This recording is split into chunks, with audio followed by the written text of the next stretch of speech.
Hello दोस्तों, मेरा नाम भरत दवे है। मैं जो सोशल मीडिया पे योगा की जो पोस्ट करते रहता हूँ, तो उस टाइम मुझे बहुत सारे दोस्तों ने एक चीज़ बताई कि योगा हमें भी शुरू करना है। तो उनका जो मेन कन्फ्यूजन है वो है कि वो शुरू कहाँ से करें, और ये मेनली आप लोग का भी शायद कन्फ्यूजन हो सकता है जो योगा की फील्ड में नहीं है। तो मैं इस चीज़ को थोड़ा सा सिंप्लीफाइड वे में एक्सप्लेन करने की कोशिश करूँगा, ना कि मतलब जो योगा स्पिरिचुअल और वो सब जो टिपिकल योगीज जो करते हैं वैसा नहीं, लेकिन हम जो नॉर्मल लाइफस्टाइल जो जीते हैं उसके साथ में इस योगा को कैसे अपन मिक्स कर सकते हैं उसके बारे में थोड़ा सा बताऊंगा, और आप कैसे इसको शुरू कर सकते हो उसके बारे में बताऊंगा। इसमें मैं कोई आसन करके आपको नहीं दिखाने वाला हूँ, लेकिन ये वीडियो देखने के बाद आपको एक क्लैरिटी माइंड में आ जाएगी कि योगा में आपको करना क्या है और आपका गोल क्या है। तो सबसे पहले समझने की चीज़ ये है कि आपको योगा से क्या चाहिए। मेजर जो मैं आई वुड से 90% जो लोग हैं उनकी रिक्वायरमेंट है फिजिकल बेनिफिट। ओके, शायद आपकी भी यही हो सकती है कि मुझे फिजिकली फिट होना है, लेकिन जब ये गोल सेट करते हो आप, जो कि मैंने खुद पर्सनली ये एक्सपीरियंस किया है कि फिजिकल स्टेबिलिटी आपके अंदर आती है तो आपको जो दूसरे बेनिफिट्स है वो धीरे धीरे दिखना शुरू होते हैं। तो मैं ये जो योगा के जो कोर 4 बेनिफिट है उसके बारे में आपको बताना चाहता हूँ। उसके बाद हम आइडेंटिफाई करेंगे कि कैसे इसकी शुरुआत की जाए, इसको अचीव करने के लिए इसको शुरू किया जाए। तो सबसे पहला बेनिफिट जैसे हमने बताया कि फिजिकल बेनिफिट। तो physical benefit is nothing but अपने जो बॉडी के ऑर्गन्स है वो उनको कहीं ना कहीं तंदुरुस्त रखना, अंदर के है बाहर के, फिजिकल पोस्चर है, फ्लेक्सिबिलिटी है। तो ये जो है जो कि मेजर लोग जो है वो इसके पीछे जाते हैं। अब सेकेंड बेनिफिट पर आते हैं, मेंटल बेनिफिट। दिस इज की, ट्रस्ट मी, जब फिजिकली स्टेबिलिटी आपके अंदर आ जाती है तो उसके बाद जो सेकेंड बेनिफिट है जो पैरेलली यू कैन गो, साथ साथ में आपको मेंटल बेनिफिट के लिए भी जाना चाहिए। और जब आप फिजिकली फिट होते हो तो मेंटल बेनिफिट को अचीव करना कहीं ना कहीं एक इजी प्रोसेस हो जाता है।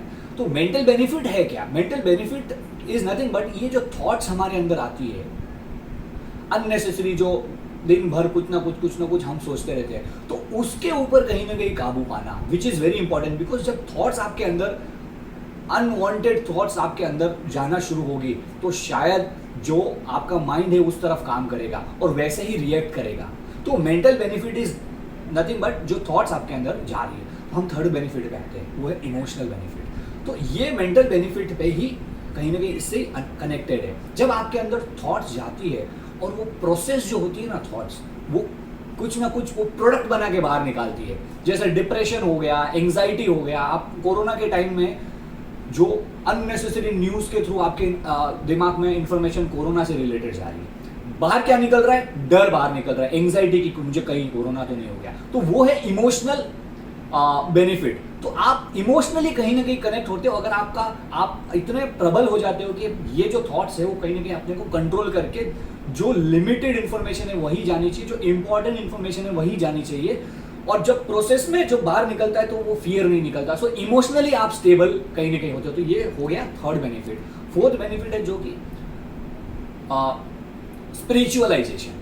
सो स्पिरिचुअल बेनिफिट में कैसा होता है कि मेंटल, इमोशनल, ये दोनों कहीं ना कहीं नहीं रहते। उस केस में आप थॉट से परे हो जाते हो, इमोशनली आप बोलते ना प्राइम कॉन्शियसनेस की तरफ आप चले जाते हो। तो उसमें आप अभी रियल वर्ल्ड में it is very difficult to say, मतलब नो डाउट बहुत सारे लोगों ने इस चीज़ को अचीव किया होगा, बट मेरा कहीं ना कहीं जो एक्सपीरियंस है 2-3 साल का, उस हिसाब से हमें फिजिकल और मेंटल बेनिफिट के लिए इनिशियली फोकस करना चाहिए। ये कोर है। अब शुरू कैसे करना है इसको ये सारी चीज़ें, बेसिक कॉन्सेप्ट आपको समझ में आ गया कि योगा के बेनिफिट्स क्या है। ठीक है, let's start with how we need to start. तो फिजिकली हमको स्टेबल बनने के लिए सबसे पहले आपको फोकस करना है आपका जो बॉडी है ना उसके जॉइंट्स। ठीक है, हर जॉइंट्स का फ्लेक्सिबल होना बहुत ज़रूरी है। अगर आपका जॉइंट्स प्रॉपर नहीं है या फ्लेक्सिबल नहीं है, आप कोई भी आसन में जाओगे तो वहाँ पे आपको डिफिकल्टीज आने वाली है। तो मेक श्योर योगा में सूक्ष्म व्यायाम करके एक बॉडी मूवमेंट के ऊपर काम होता है। सूक्ष्म व्यायाम मतलब सूक्ष्म शरीर के ऊपर काम करने वाला एक्सरसाइज में अगेन नहीं बोलूँगा, सूक्ष्म व्यायाम मतलब ओके। सो नाउ नेक्स्ट, सूक्ष्म व्यायाम को करना कैसे। तो सूक्ष्म व्यायाम आप अगर नॉर्मली वीडियोस देखेंगे, मैंने भी 2-4 वीडियोस अपलोड किए हैं, कुछ नहीं है आपको, जो आपके मुंह जो भी आपको पता है कि ये मेरा बॉडी का एक जॉइंट है, ठीक है, ये एक जॉइंट है, नेक का ये जॉइंट है, ठीक है, शोल्डर का ये जॉइंट है, एल्बो का ये जॉइंट है, नी का ये जॉइंट है। तो वो जॉइंट का मूवमेंट आपको करना है। अब मूवमेंट में एक बेसिक कॉन्सेप्ट आपको हमेशा याद रखना है, जब भी आप बैकवर्ड मूवमेंट करते हो, इन 99% ऑफ द केसेस जब भी आप बैकवर्ड मूवमेंट करते हो तो आपको इनहेल करना है। This is very important. अगर आप बिना ब्रीदिंग के, फोकस के अगर कोई भी आसन करते हो, कोई भी व्यायाम करते हो, वो एक एक्सरसाइज कहलाएगी। लेकिन उसको अगर आप ब्रीदिंग प्रैक्टिस के साथ में करना शुरू करोगे तो आपका आसन होगा। तो हमेशा आपको याद रखना है कि आप जब करते हो तो उसमें ब्रीदिंग अवेयरनेस के साथ में आपको करना है। तो मैंने जैसे कहा ना, बैकवर्ड बेंडिंग, आप जब अब अपनी नेक को भी पीछे की तरफ ले रहे हो तो आपको एक कॉमन सेंस है कि आपको उसमें इनहेल करना है, और जब फॉरवर्ड बेंड आप करते हो तो आपको एक्सहेल करना है, श्वास को बाहर छोड़ना है। इनहेल मतलब आपको श्वास लेनी है, एक्सहेल मतलब आपको श्वास छोड़नी है। तो एक बहुत बड़ी इंफॉर्मेशन ये है कि सूक्ष्म व्यायाम से आपको शुरुआत करनी है। यूथ जो है वो कहीं ना कहीं सूक्ष्म व्यायाम देख के ना बोर हो जाएगी कि यार ये मतलब क्या है, मतलब जॉइंट्स को। इट इज़ वेरी इंपॉर्टेंट, आपको करना चाहिए। बट से अभी 22 साल का है या 25 साल का या 30 साल का कोई है तो मे बी सूक्ष्म व्यायाम is not very important for it, because क्या होता है कि वो ऑलरेडी इतना एक्टिविटीज में इन्वॉल्व रहते हैं। बट स्टिल कोई भी योगा शुरू करते हो ना, मतलब तो उसके लिए आपको ये सारी चीज़ें करनी एक 10 मिनट 15 मिनट के लिए ज़रूरी है। अब आते हैं हम आसन के ऊपर। मेरा पर्सनल एक्सपीरियंस है, स्टार्ट विथ सूर्य नमस्कार। सूर्य नमस्कार में एक कंप्लीट सूर्य नमस्कार में 24 आसन होते हैं। स्टार्ट विथ 5 सूर्य नमस्कार। उसको सीखना थोड़ा सा आपको टाइम लगेगा कि सीक्वेंस क्या है उसके, योगा के डिफरेंट इंस्टीट्यूट के डिफरेंट आसन होते हैं अलग अलग। मैं रेकमेंड करूँगा कि जो QCI गवर्नमेंट आयुष मिनिस्ट्री के थ्रू जो कोर्स चलता है उसका जो कंप्लीट एक प्रॉपर सूर्य नमस्कार है उसको आप स्टार्ट करो प्रैक्टिस करना। देन उसमें ही आपको 7 यूनिक आसन आप उसमें सीख जाओगे, ठीक है। और वो आसन को आप फिर धीरे धीरे सूर्य नमस्कार के बाद उन्हीं आसन को करना शुरू कर सकते हो। It is very important again that breathing जो है वो इम्पॉर्टेंट है।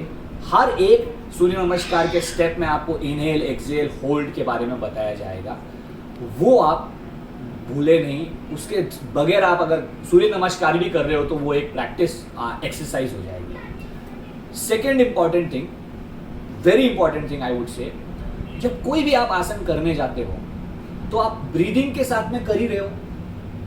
जब आसन के अंदर जाते हो तो उसमें मैक्सिमम टाइम आप उसको होल्ड करने की कोशिश करो। जितना ज़्यादा उस आसन में रहोगे उतना अपना फिजिकल मेंटल बेनिफिट आपको मिलेगा। फॉर एग्जाम्पल मैं पद्मासन में बैठा हूँ, या फिर आपने जैसे लेट से कि मैंने मयूरासन करके दिखा दिया या बकासन करके दिखा दिया। अगर बकासन में मैं 10 सेकेंड भी होल्ड नहीं कर पा रहा हूँ तो उसके ऊपर आपको वो जो 10 सेकेंड है उसको कहीं ना कहीं 10 मिनट तक लेके जाना है। इट इज़ वेरी चैलेंजिंग दो, बट ये हमारा संकल्प, ये हमारा गोल होना चाहिए कि कोई 2 आसन करो आप, लेकिन उसमें आपको लॉन्ग टर्म खींचना है।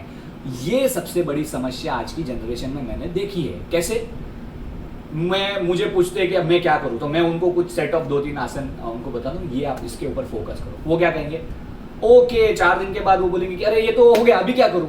तो यहाँ पे हमें काम करने की जरूरत है। इसमें ना पेशेंस की जरूरत होती है, मतलब अपने आप को कंट्रोल करो। ये वो नहीं है कि 4 दिन में आपको डिफरेंस पता चल जाएगा, लेकिन आप एक आसन भी कर रहे हो ना, उसको आप फोकस करो उसके ऊपर, उसमें जाओ, तब आप अपने ब्रीदिंग पे अवेयरनेस रखो, लॉन्ग टर्म के लिए उसको खींचो। आई एम 100% श्योर कि आपका जो पेशेंस लेवल है ना कहीं वो इम्प्रूव हो जाएगा। तो मेरा मानना यही है कि 50 आसन करने की जरूरत नहीं है, 3-4 का सेट बनाओ, 3-4 इजी आसन का सेट बनाओ, 1-2 आसन आपका गोल में डालो कि ये आसन को मुझे कैसे भी करके प्रैक्टिस करके इसमें जाना है मुझे। तो जो जो मतलब थोड़े से डिफिकल्ट वाले आसन है उसमें आपको ज़्यादा प्रैक्टिस की ज़रूरत पड़ेगी, तो वो उन आसनों को अपने अंदर डालो, एक पैकेज काइंड ऑफ बना लो। सूर्य नमस्कार एनीवेज आपके पास है, सूक्ष्म व्यायाम आप स्टार्टिंग में करोगे, तो ये तो हो गया आपका आसन का एक पैकेज जो कहीं ना कहीं आपको 40-45 मिनट तक करना रहेगा। उसके लिए आपको कोई हेल्प चाहिए कि मेरे को एक पैकेज बना के चाहिए मेरी फिजिकल बॉडी के लिए, तो you can ask me for the help. Second आता है प्राणायाम। मेरे दोस्तों, खाली आसन करना आई वुड नॉट रिकमेंड। मुझे ये उम्मीद रहेगी कि इसके साथ में आप अपना मेडिटेशन भी करो। आज के टाइम पर अगर आप देख रहे हो तो जो वायरस हमारे बॉडी में जाता है वो कहीं ना कहीं लंग्स पर इम्पैक्ट करता है, और आपकी ब्रीदिंग प्रैक्टिस अगर प्रॉपर नहीं है, ब्रीदिंग आपका फुल नहीं है, तो आपको चैलेंज आने वाला है। तो आप आसन से अपनी बॉडी को तो रेडी कर रहे हो, लेकिन अब आपको प्राणायाम करके अपने आप को रेडी करना है। आपकी फिजिकल मेंटल जो बॉडी है उसको कहीं ना कहीं उसके ऊपर काम करना ज़रूरी है। तो उसमें मैं आपको क्या रिकमेंड करूँगा, सबसे पहले आपको करना है कपालभाति। उसको एक्चुअली शुद्धि क्रिया भी कहा जाता है, जो कि नाड़ियों को जो अपने पूरे बॉडी की नाड़ियों को ये करता है, क्लीन करता है। अब आ जाते हैं हम अनुलोम विलोम। अनुलोम विलोम को आपको इमीडिएटली कपालभाति के बाद करना है, ठीक है। एंड देन 1-2 आप प्राणायाम पकड़ो। प्राणायाम भी अष्टकुंभक जो कहते हैं, जिसमें 8 तरह के प्राणायाम अलग अलग रहते हैं। अगेन आपकी बॉडी के हिसाब से आपको क्या चाहिए। अगर आप ज़्यादा रजसिक हो तो आपको कहीं ना कहीं ठंडा करने के लिए कुछ प्राणायाम रहेंगे। आप अगर तामस हो तो आपको जागृत करने के लिए प्राणायाम होंगे। तो आपकी पर्सनालिटी के हिसाब से आपको कुछ प्राणायाम चूज करने, 1 या 2। कपालभाति और अनुलोम विलोम आपको करने ही है। ऐसे करके एक आप सेट प्राणायाम का बना सकते हो। आसन का सेट बना दिया आपने, प्राणायाम का सेट बना दिया, एंड लास्ट आपका कपालभाति हो जाता है, आपका अनुलोम विलोम हो जाता है, प्राणायाम हो जाता है, जो कि एक 15 मिनट का आप ये कंप्लीट सेट कर सकते हो। एंड देन 5 से 10 मिनट, अभी इट डिपेंड्स कि किसके पास कितना ज़्यादा टाइम है, ठीक है। तो मैं एक नॉर्मल 1 घंटे का पूरा एक पैकेज बना के बताता हूँ आपको। तो लास्ट में आपको मेडिटेशन में, आपको ध्यान में बैठना है। जब सब कुछ हो जाने के बाद आपको शांति से 5 या 10 मिनट के लिए शांति से चिन्ह मुद्रा में बैठना है, नमस्कार मुद्रा में बैठना है, और अपनी श्वास पर फोकस करते हुए धीरे धीरे आपको अपने अंदर, बॉडी के अंदर फोकस करना है, शांति से बैठना है, जस्ट ऑब्जर्व। और ऑब्जर्व कैसे करना है, आप यहाँ बैठे हो, ओके, एंड आपके जैसा बंदा एक बाजू में आपके बैठा हुआ है और वो आपको ऑब्जर्व कर रहा है। आप समझ गए ना। और वैसे आपको ये जो मेडिटेशन है उसको आपको ये करना है, एग्जामिन करना है, आपको अपने आप को मेडिटेशन में बिठाना है और फोकस करना है। उसके बाद एकदम शांति आप महसूस करोगे, फिजिकल बेनिफिट आपको मिलेगा, मेंटल बेनिफिट मिलेगा, और मेंटली फिट रहोगे आप, तो कहीं ना कहीं इमोशनल जो प्रोसेस है उस पर आप कंट्रोल पाओगे। And then we will talk about spiritual benefit later on, but let's start with this first. Thank you so much. I hope ये आपको इन्फॉर्मेशन अच्छी लगी होगी। धन्यवाद।